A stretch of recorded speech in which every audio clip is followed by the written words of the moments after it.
Today I've got some new TouchWood panels from Columbia which are called Enhanced Grain. They've gone and accentuated the depth and the naturally occurring pores of the patterns in the face. I'm going to recommend in this case to very lightly sand the Enhanced Grain panels before you finish it, simply to knock off any stubble you might find.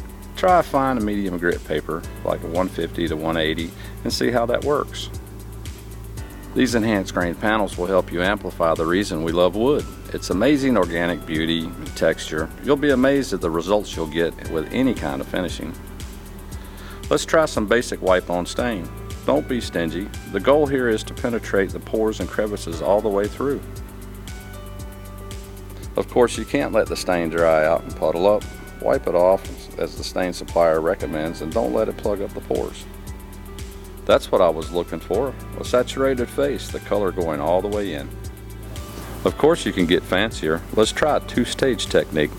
First I'll treat the Enhanced Grain panels with a solid background color, but again I'm being careful not to clog the pores in the grain. When that dries, I'll hit it with the next color of paint. I'll let that dry a bit and then I'll wipe it down. I want to leave just enough to shadow up the pores and to give it a nice contrast. Here's a panel I did with the opposite effect. I started with a dark solid color, then I came back with a light accent second coat. Of course I like them all. Together they tell the story how this Enhanced Grain option from Columbia's TouchWood series helps you deliver a new level of visual texture with the unmistakable authenticity of the real hardwood face.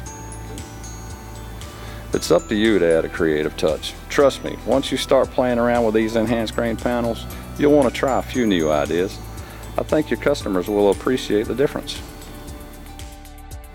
Just remember, you should probably sand them down a little bit when you start, just to remove the stubble.